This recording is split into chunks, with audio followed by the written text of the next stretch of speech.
എൻ്റെ ആദ്യത്തെ ശമ്പളം എന്ന് പറയുന്നത് കൂട്ടുകാർ തരുന്ന സ്ലേറ്റിൽ എഴുതുന്ന പെൻസിലുകളാണ്. പലതും ചോദ്യം ചെയ്യാൻ പറ്റിയ മാധ്യമം നാടകമാണെന്ന് എനിക്ക് തോന്നി. ഞാൻ അന്ന് സെമിനാരിയനായിരുന്നു. സെമിനാരിയനായിട്ടാണ് ഞാനിപ്പോൾ ഇരിക്കുന്നത്. സ്കൂളിലെ അസംബ്ലിയിൽ വെച്ച് ഹെഡ് മാസ്റ്ററും ഉണ്ണികൃഷ്ണ സാറും കൂടി എനിക്കൊരു ആദരം തോന്നി. അതുതന്നെയാണ് എൻ്റെ ജീവിതത്തിൽ ആദ്യം കിട്ടിയ അംഗീകാരം. ദേശസ്നേഹം എന്ന് പറയുന്നത് ചിലരുടെ കുത്തകയല്ലെന്ന് എന്നെ ബോധ്യപ്പെടുത്തിയത് ജയ്ഹിന്ദ് ഗ്രന്ഥശാല എന്ന പേരാണ്. സിനിമയിൽ അഭിനയിക്കാൻ ചെല്ലുമ്പോൾ ഈ കാരവാൻ്റെ അകത്തും ഈ ഷോട്ടുകളുടെ ഇടയിലുമുള്ള ഗ്യാപ്പ് ഭയങ്കര അരോചകമായി തോന്നും. മറ്റത് അങ്ങനെയല്ല. നമസ്കാരം. ഇന്ന് നമ്മളോടൊപ്പം ഉള്ളത് നിങ്ങൾക്കെല്ലാം സുപരിചിതനായ സിനിമാ താരം അലൻ സിറേട്ടനാണ്. സിനിമാ താരം എന്നതിനപ്പുറത്തേക്ക് ഒരു നാടക നടൻ എന്നുള്ള രീതിയിലും വളരെ പ്രസിദ്ധനാണ് അലൻ സിറേട്ടൻ. നമസ്കാരം. നാടകത്തിലൂടെയാണ് അഭിനയ രംഗത്തേക്ക് വരുന്നത്. വളരെ ചെറുപ്പത്തിൽ തന്നെ നാടക അഭിനയം തുടങ്ങി. എങ്ങനെയാണ് ഒരു നാടകത്തേക്കുള്ള വരവ്? എൻ്റെ നാട്ടിലൊരു ഗ്രന്ഥശാലയുണ്ട്. ജയ്ഹിന്ദ് ഗ്രന്ഥശാല എന്നാണ് പേര്. ആ ഗ്രന്ഥശാലയിൽ ഈ ഡിസംബർ മാസം സ്കൂൾ അവധിയാകുമ്പോൾ പാട്ടിടും. അഖില കേരള അമച്വർ നാടക മത്സരം ആരംഭിക്കാൻ പോകുന്നതിൻ്റെ ആരംഭ ഗാനങ്ങളാണ്. അപ്പോൾ അന്ന് ഒരു ഗ്രാമം മുഴുവൻ ടിക്കറ്റ് എടുത്ത് ഒരു ഓലപ്പരയുടെ മുന്നിൽ പോയിരിക്കും. ടിക്കറ്റ് എടുത്തിട്ടാണ്. അപ്പോൾ ആ കൂട്ടത്തിൽ ഞാനും ഉണ്ടായിരുന്നു.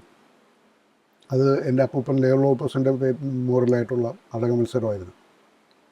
ആ കണ്ട് ശീലിച്ച നാടകങ്ങൾ കാണുമ്പോൾ എനിക്കൊരു നാടകം കളിക്കണമെന്ന് തോന്നും.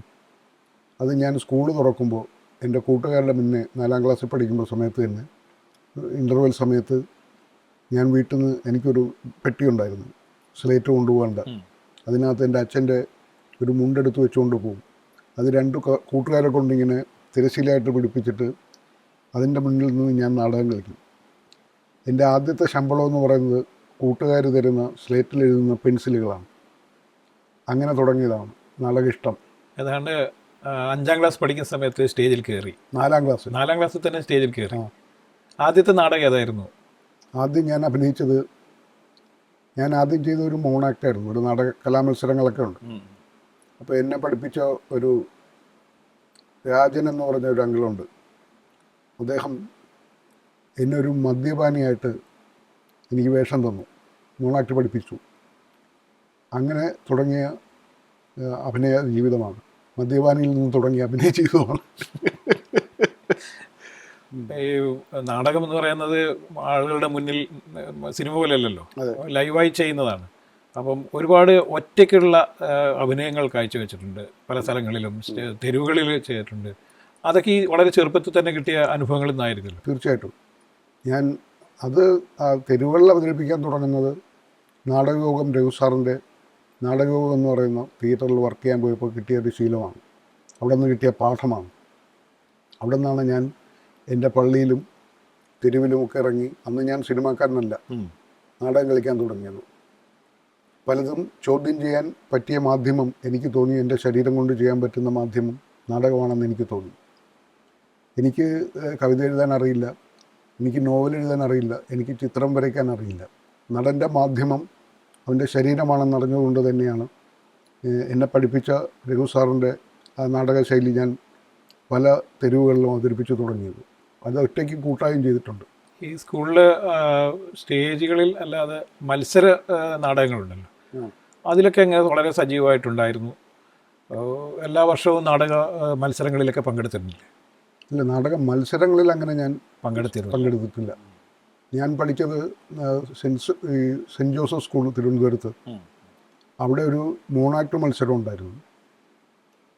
അപ്പോൾ ഞാൻ അന്ന് സെമിനാരിയനായിരുന്നു. സെമിനാരിയനായിട്ടാണ് ഞാനിപ്പോൾ ഇരിക്കുന്നത്. അപ്പോൾ അവിടുത്തെ ഈ മോണാക്ട് മത്സരത്തിൽ പങ്കെടുത്തപ്പോൾ എനിക്ക് 3ാം സമ്മാനമാണ് കിട്ടിയത്. ഞാൻ അത് കഴിഞ്ഞ് എനിക്ക് സങ്കടം തോന്നി.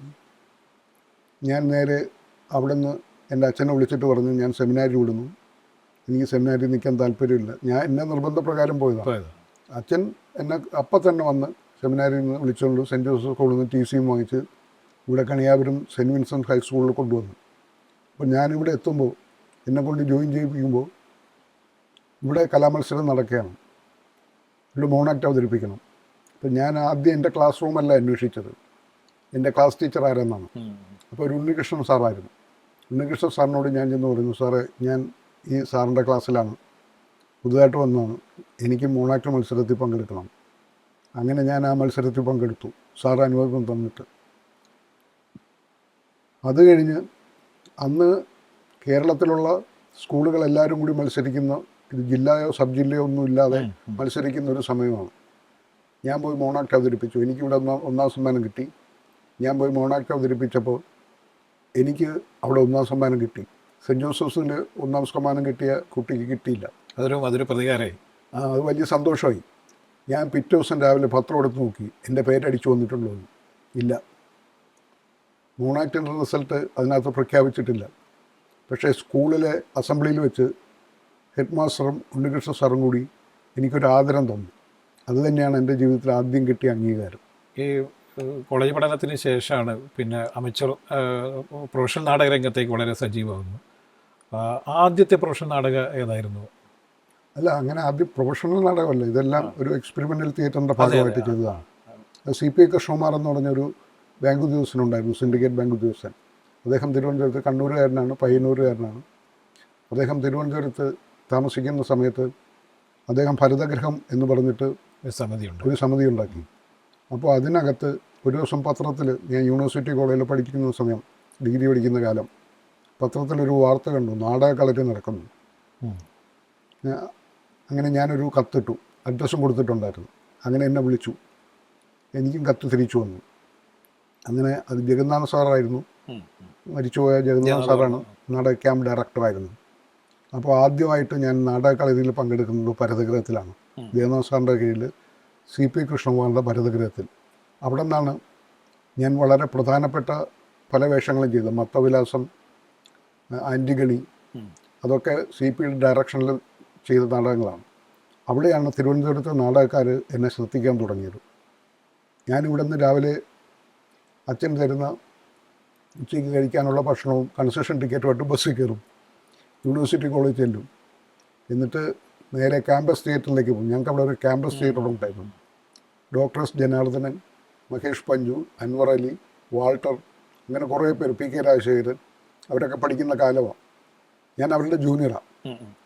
അപ്പോൾ ഞാൻ നേരെ ചെല്ലുന്നത് എൻ്റെ ക്ലാസ് റൂമിലേക്കല്ല, ഞാൻ ചെന്ന് കയറുന്നത് ക്യാമ്പസ് തിയേറ്റർ എന്ന് പറഞ്ഞിട്ടൊരു സ്ഥലമുണ്ട്. അവിടെ ഈ ചെന്ന് കാത്തിരിക്കും അടുത്ത റിഹേഴ്സലിന് വേണ്ടിയിട്ട്. അത് കഴിഞ്ഞ് ക്ലാസ് റൂമിൽ ചെന്നിട്ട് അഡ്രസ് നമ്മൾ ഹാജർ വയ്ക്കണമല്ലോ, ഹാജർ വെച്ചിട്ട് പിന്നെ ഒരു മുങ്ങലാണ്. പിന്നെ അടുത്ത പോക്ക് നേരെ നടന്നും ഓടിയും പൂജപ്പുര വരെ പോകും. CPIയുടെ അവിടെ പോയി റിഹേഴ്സൽ കഴിഞ്ഞ് കഴിഞ്ഞാൽ പിന്നെ ഓടുന്നത് ശാസ്ത്രമംഗലത്തേക്കാണ്. അന്ന് ബസ്സൂലിയില്ല.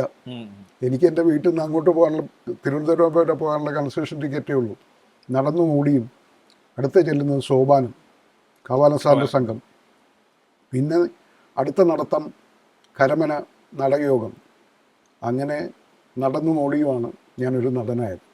ഈ കാവാലത്തിൻ്റെ ഒക്കെ ഉള്ള അന്നത്തെ ഒരു എക്സ്പീരിയൻസ് എങ്ങനെയായിരുന്നു? സാറ് ഭയങ്കര താളബോധമുള്ളൊരു ഗുരുവായിട്ടാണ് എനിക്ക് തോന്നിയിട്ടുള്ളത്. വളരെ രസകരമായിരുന്നു.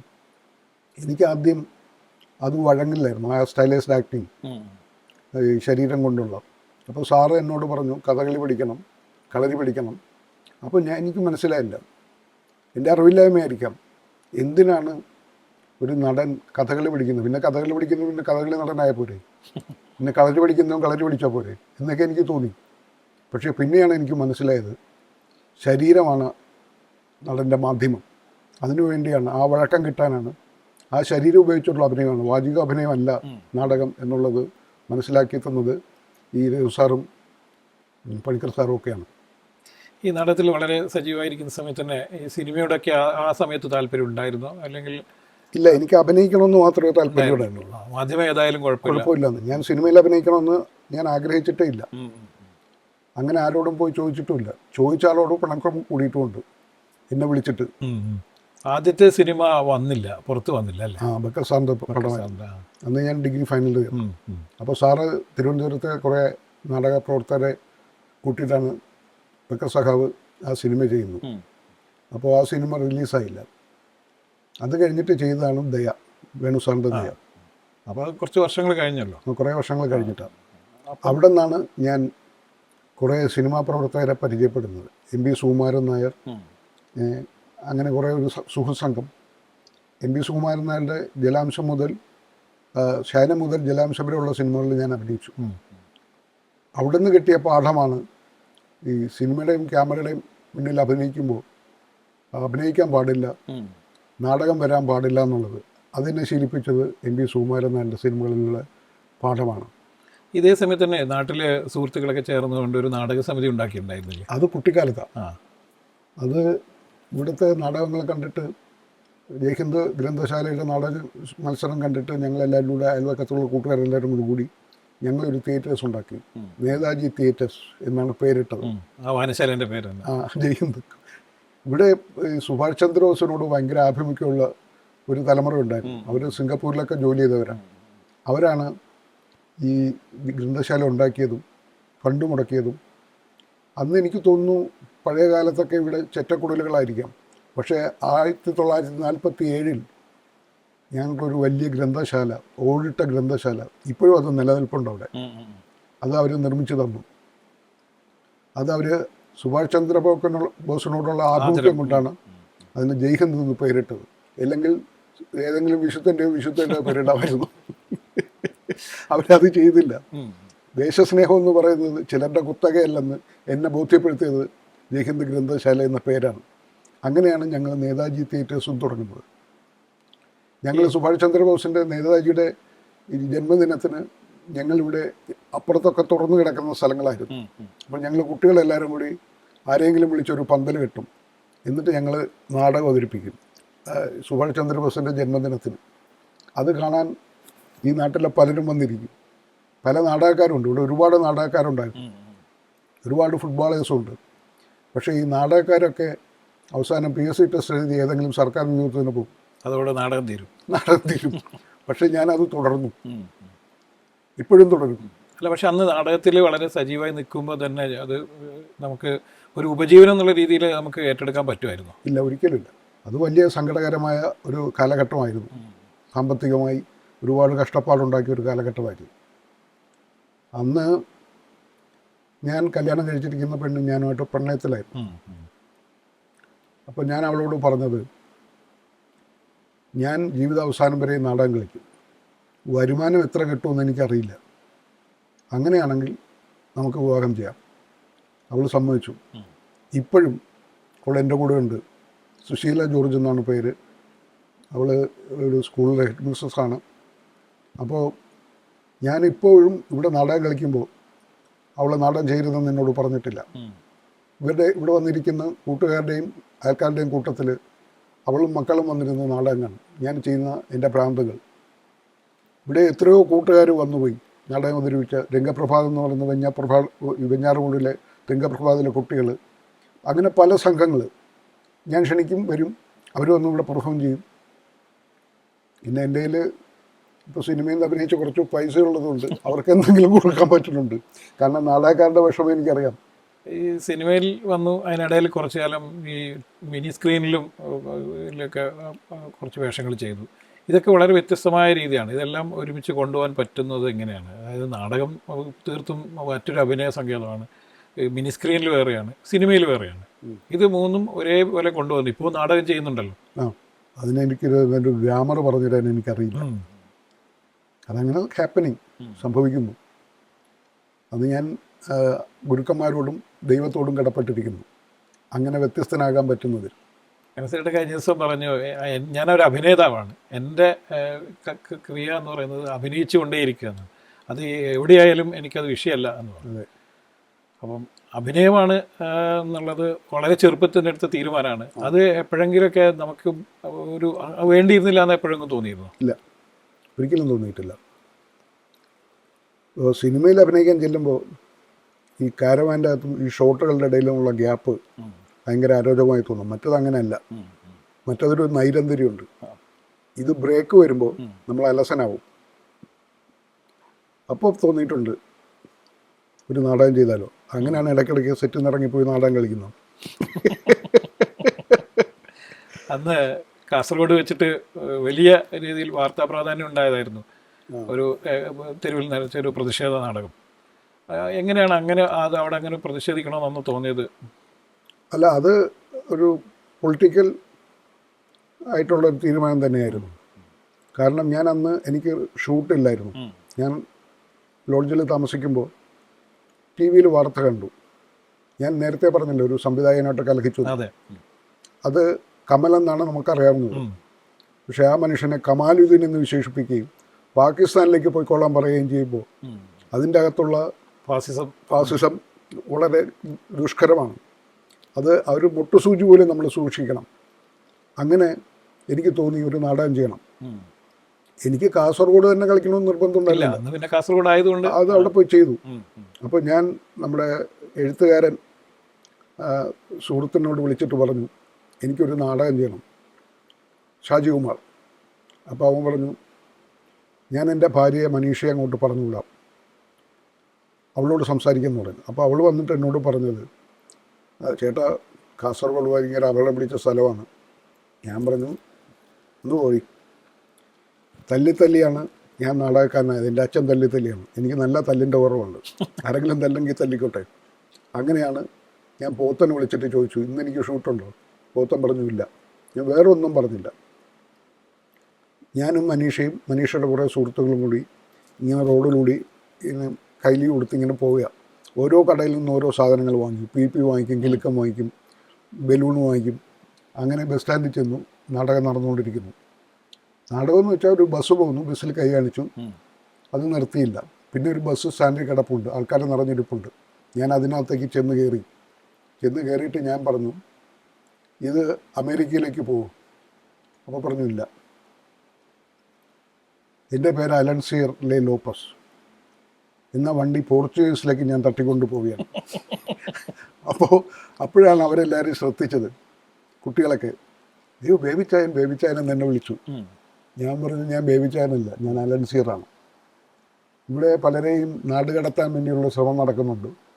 ഞാൻ നിങ്ങളെ ഇതും കൊണ്ട് തട്ടിക്കൊണ്ട് പോർച്ചുഗലിലേക്ക് പോവുകയാണ്.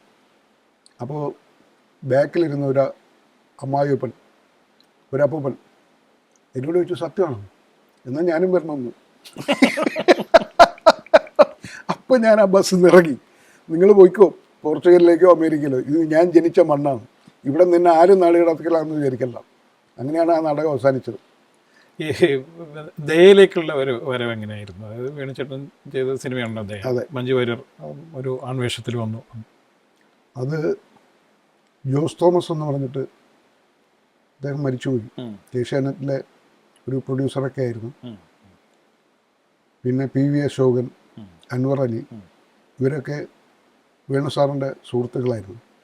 അപ്പോഴാണ് ജോസ് തോമസ് എന്നെ വിളിച്ചിട്ട് അൻവർ അലിയും കൂടെ പറയുന്നത് ഒന്ന് പോയി കവടിയാർ പോയി ബീന ചേച്ചിയെ കാണണം, ഒരു വേഷം ചെയ്യാം, രാജസ്ഥാനിൽ പോവാം. അപ്പം ഞാൻ കവടിയാർ പോയി ബീന ചേച്ചിയെ കണ്ടു. അപ്പോൾ ബീന അപ്പോൾ പറയുന്നത് കുറച്ച് നേരത്തെ വന്നെങ്കിൽ നല്ല വേഷം കിട്ടുമായിരുന്നു. ഞാൻ പറഞ്ഞു നല്ലതും ചെറുതൊന്നുമില്ല, ഒരു വേഷം ചെയ്യണമെന്നേ ഉള്ളൂ. കാരണം എനിക്ക് പൈസ വേണം. ഞാൻ കല്യാണം കഴിച്ചു, ജീവിതം മുന്നോട്ട് കൊണ്ടുപോകണം. ഞാൻ എത്ര തവണ പലിശയ്ക്ക് എടുക്കും? ആരുടെ അടുത്ത് നിന്ന് കടം ചോദിക്കാൻ പറ്റും? മേടിച്ചാൽ തിരിച്ചു കൊടുത്താലേ പിന്നെ തരും. അതല്ലേ, അച്ഛൻ്റെ നിന്നും വാങ്ങിച്ചുകൊണ്ടിരിക്കാൻ പറ്റും. അപ്പോൾ അങ്ങനെയാണ് ഞാൻ ദയയിലെത്തുന്നത്. അതാണ് ദയയുടെ ചരിത്രം.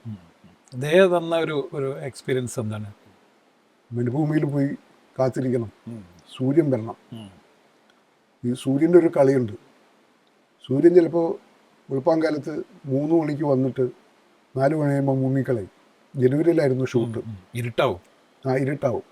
പിന്നെ ചിലപ്പോൾ വൈകുന്നേരം വരും. അപ്പോൾ അതുവരെ വെളിച്ചം വരുന്നവരെ കാത്തിരിക്കണം. ഒരു റാമ്പ് ഇട്ടിട്ടുണ്ട്, ഒരു പള്ളി സെറ്റ് ഇട്ടിട്ടുണ്ട്, മുസ്ലിം പള്ളിയുടെ. അവിടെ നിന്നിട്ടാണ് ഞാൻ ലേലം ചെയ്യേണ്ടത് മഞ്ജു.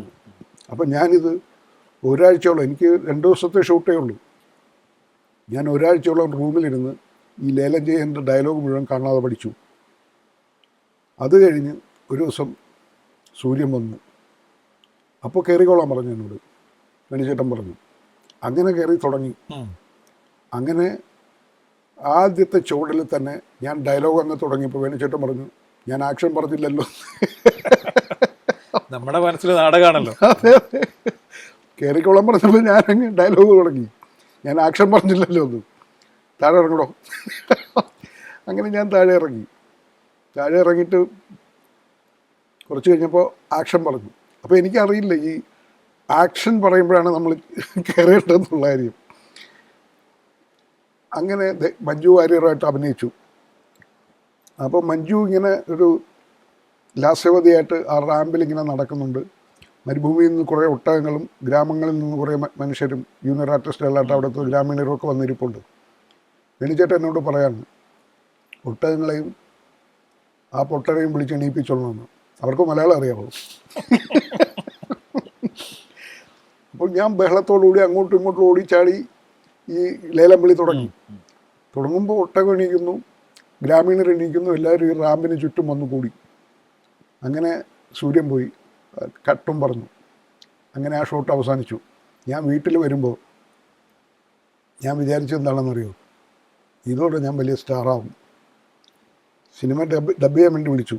ചിത്രാഞ്ജലിയിൽ പോയി ഡബിങ്ങിന് ചെല്ലുമ്പോഴാണ് ഞാൻ ആ ഭാഗത്തൂടെ ഇങ്ങനെ മിന്നി പോണതേ ഉള്ളൂ. മഞ്ജു മാത്രമാണ് ഇങ്ങനെ നിറഞ്ഞു നിൽക്കുന്നത്. അപ്പം ഞാൻ ഭാര്യയോട് വന്ന് പറഞ്ഞതാണ്, ഈ സിനിമ റിലീസാവുന്നതോടുകൂടി അന്ന് രാജസ്ഥാനിൽ തിരിച്ചു വന്നപ്പോൾ ഞാൻ പറഞ്ഞു, മലയാള സിനിമയിൽ എനിക്കൊരു സ്ഥാനം കിട്ടുമെന്നാണ് തോന്നുന്നത്. ഞാൻ അത്രയും പെർഫോം ചെയ്തു. ആവശ്യമില്ല എന്നുള്ള കാര്യം എനിക്കറിയില്ലായിരുന്നു. പിന്നെ അത് മാറുന്നത് MP സുകുമാരൻ നായരുടെ സ്കൂളിലെത്തുമ്പോഴാണ്.